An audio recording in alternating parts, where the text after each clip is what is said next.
Per a mi la poesia és una cosa que va néixer en mi d'una manera, semblaria natural. És dir, jo tenia uns 14 o 15 anys, m'agradava llegir i un bon dia jo em contava històries anant-hi de casa al col·legi i un bon dia allò que jo em contava a mi mateix, diguem-ne, em va commoure tant que en arribar a la destinació em vaig prendre nota. Diguem que el que vaig sentir en aquell moment i la facilitat en què ho vaig fer i, diguem-ne, la recepció o els elogis que va suposar en un company meu va ser el que em va fer veure que allò a mi no sols m'agradava, sinó que agradava als altres i que, per tant, allò era una cosa important per a mi, en sortia de dins i el que es tractava era d'intentar fer-ho més bé cada vegada. És a dir, aleshores la literatura com a escritura va passar a interessar-me més. Abans jo simplement era un noi al que li agradava llegir, i sí, li agradava recitar, l'havien ensenyat des de xiquet les madres escolàpies, allò de recitar versets, i em va agradar. Així va començar la meva escritura poètica. Tenia 15 anys. A partir d'aquí vaig trobar que aquesta manera d'expressar el que jo sentia era no sols una confessió amb mi mateix, sinó un dir i fer una cosa que m'agradava, que no em costava esforç i que em complaïa interiorment. A partir d'aquí l'escriptura poètica va ser la meva passió.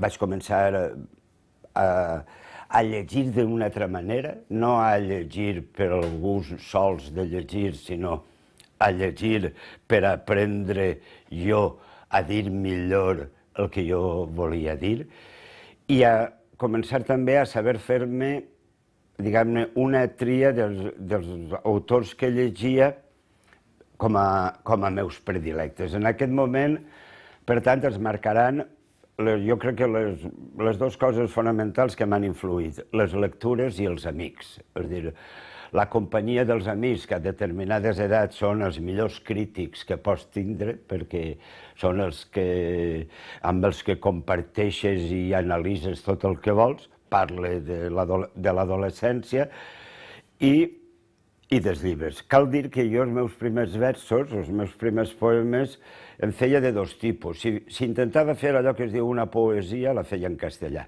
I si intentava fer una lletra de cançó, la feia en francès. És a dir, quan em venia melòdicament parlant, escrivia en francès. I si era una cosa per a ser llegida, l'escrivia en castellà. Aleshores, per què el francès? El francès havia estat la segona llengua de col·legi. A banda, jo estudiava francès aleshores perquè el meu pare volia que aprengués bé el francès, i vaig iniciar, a més, una cosa que jo crec que també m'ha marcat molt, que és una correspondència. Estic parlant, torno a dir, dels 15, 16, 17 anys. Una correspondència amb una noia francesa, que a ella també li agradava la literatura, i això va ser també ella la meva gran mestra. De fet, soc un afrancesat adolescentment parlant, no sols perquè la poesia francesa és la que més m'agradava, perquè la música francesa estava de moda, i jo diria a posteriori que inconscientment perquè m'agradava més la música de la llengua francesa que no del castellà. En aquells anys és quan apareix la nova cançó. La nova cançó, i Raimon en particular, per a mi, que sóc un xiquet valencià, marquen una cosa que abans senzillament s'ignorava. És que en la llengua que jo parlava a casa es podia escriure, es podia fer bellesa i es podien expressar les pròpies emocions i sentiments. Això creà una catarsi interior molt gran, perquè era una llengua que teòricament sabia, o millor dit, que realment sabia, però que teòricament no sabia. Em generava uns neguits i unes dificultats. D'aquí ve la descoberta dels clàssics, i els clàssics podríem dir Espriu i Ausiàs Marc, que són els dos grans discs, al meu entendre, de Raimon en aquella època, i aquesta possibilitat de sentir-los i sentir-los i sentir-los totes les vegades que necessites fins a fer-los la banda sonora de tu mateix. Aquí apareix un amic meu, Joan Pellicer, que és, podríem dir, el primer catalanista conscient o el primer amic que realment domina o ha après la llengua i que em facilita totes les novetats poètiques en català que van arribant a València. Penseu que jo soc de Gandia i que Gandia no és Barcelona i que aleshores és en l'any 68 on es munta la primera llibreria amb fons editorial en català. Abans era més fàcil comprar un llibre de l'Osada, tot i clandestí, que no saber que existia llibres en català, això a València, i a partir d'aquí s'inicia la descoberta que existeixen unes possibilitats d'expressió en una llengua que és interior meua, però que senzillament no domine formalment.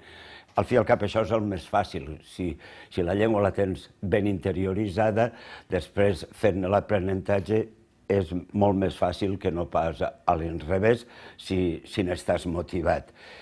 Ahir s'inicia el que jo dic el procés d'enamorament d'una llengua que jo crec que és clau en tots els poetes de la meva generació. És a dir, som uns joves formats, com jo dic, per a ser els definitius abandonadors de la llengua, i resulta que ens convertim en el contrari. Ens enamorem d'aquella llengua que no ens han volgut passar, que no ens han ensenyat al col·legi, de la qual, com jo dic, només en tenim una tradició d'oblits, i això produeix una fascinació que ens enganxa per vida. Persones importants en aquesta vida són per a mi dos amics, el ja esmentat Joan Pellicer i un altre, Jesús Mascarell, la biblioteca del qual és per a mi molt important. Ell té uns quants anys més que jo, i en la seva biblioteca i les seues directrius són molt importants per a mi. Després, dues persones que un poc em fan de pares intel·lectuals, és a dir, que és el pintor Enrique Pastor de Velasco i la seva dona, doña Raquel Payà, que era una catedràtica de la Normal de València. Ahir jo també ja rep una educació o una millora de la meva educació tant des del punt de vista literari com vital, existencial i artístic en general. Tot això fa que la lectura i la literatura cada volta m'interessen més, però en aquest moment la meva passió és el teatre. És a dir, ara estic parlant del voltant dels 20 anys. Començo a fer teatre i a dirigir-ne, però l'experiència no és gens positiva, perquè estic parlant d'uns anys en què podies estar 3 mesos assajant una obra de teatre per a fer-ne una sola representació. Damunt jo m'ho agafava molt a pit, i les conseqüències d'una estrena eren bastant fatal perquè jo somatitzava tots aquells nervis. Total, que ho vaig deixar. Ho vaig deixar també perquè el teatre en aquell moment, tant a Gandia com a València, estava molt en mans del seu i de la Falange, i a mi aquella fauna no em motivava. Però ahir conec una persona que me'n facilitarà, Vicent Pedrós, que feia teatre a Madrid en aquell moment, que em facilitarà dues coses importants. Primera, conèixer a Marifé, que serà la meva companya i encara ho és, vull dir, per tant, una persona clau en la meva vida, i un viatge a Madrid que fem plegats, això parla de 1970, en què, diguem-ne, coneixeré el que serà el primer gran poeta que jo conec en vida, que és Vicente Aleixandre. Vicente Aleixandre el rep molt afectuosament. Això farà que jo estigui un temps, quan torni a casa, mantenint una correspondència amb ell. D'ahir saltaré a tindre amistats amb els joves poetes andalusos, especialment amb Antonio Carvajal i Pepe Infante i altres poetes de Màlaga i de Granada, i en tot aquest aldarull jo publicaré els meus primers versos a Màlaga, en castellà, a The Fènix. Però al mateix temps, ahir també descobriré una altra de les passions de la meva vida, que és la poesia àrab, la poesia andalusina, que serà també un dels mons fonamentals al llarg de la meva trajectòria, i en tornar cap a casa me n'adone que, primera, jo a Madrid no vull anar-me'n a viure, allà no m'hi trobo bé, i per una altra banda s'està produint en mi i en tota la gent que m'envolta un fenomen que ens marcarà, que és la voluntat de canvi de llengua. És a dir, aquella llengua ens resulta artificial i artificiosa, parla del castellà, en francès ja fa estona que l'he deixat córrer només com a llengua de cultura, i ve la voluntat de posar-se a escriure en valencià o català. El meu primer poema en català torna a néixer d'una forma espontània, que és un poema de juganer, que em surt un dia anant en el tren, així en pla automàtic, diguem-ne que la poesia de tipus surrealista era aleshores la que més m'excitava, i d'ahir aquesta comoditat o facilitat. Això farà que són uns anys en què a València ha esclatat una cosa nova, que és l'editorial 3 i 4, els Premis Octubre, Car Fresca, l'antologia, i tot això crearà un ambient que em durà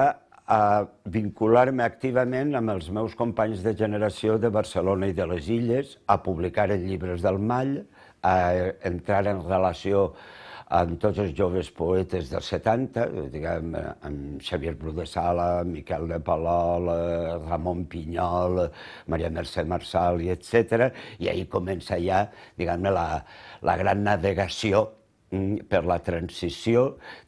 S'inicia també un compromís cívico-polític que abans no existia, i que és un gran debat en aquell moment, és si la llengua i la literatura han d'estar o no han d'estar al servei d'una causa o han d'estar exclusivament al servei d'elles mateixes. Un servidor pensa, com tots els meus companys de generació, que la poesia només ha de servir a ella mateixa, que una cosa és el compromís cívic, social i lingüístic personal, estricte, que això ho marquen els temps, però la poesia ha d'estar al marge d'aquest discurs. És a dir, tant allò de la poesia és una arma cargada de futur que deia Gabriel Zelaya, per a nosaltres, i per a mi en particular, no té cap interès. És a dir, la poesia és una obra d'art, ha de ser art i purament i sense acabó. Tot això s'iniciarà a partir d'ahir en una sèrie de relacions humanes. Per a mi l'amistat és algo molt important en el món de l'art i de la cultura, i això ens duria a tota una cadena de lectures, tant en català, la descoberta de Carles Riba, el coneixement dels clàssics de manera profunda, els poetes mediterranis que per a mi em marcaran, italians, grecs, àrabs, és a dir, tota aquesta línia de tradició que ve marcada també per la voluntat de saber-me o de situar tant dins del meu context personal com dins d'un context europeu més ampli. D'aquí serà el material en brut, podríem dir, això, les relacions humanes, els viatges que faran, els premis, en fi, tota la dinàmica que arribem fins al moment actual, en què la poesia ja és una cosa en mi molt més selectiva. És a dir, jo escric des dels últims temps quan escric poesia, no per necessitat externa de res, sinó per necessitat interna meua i personal.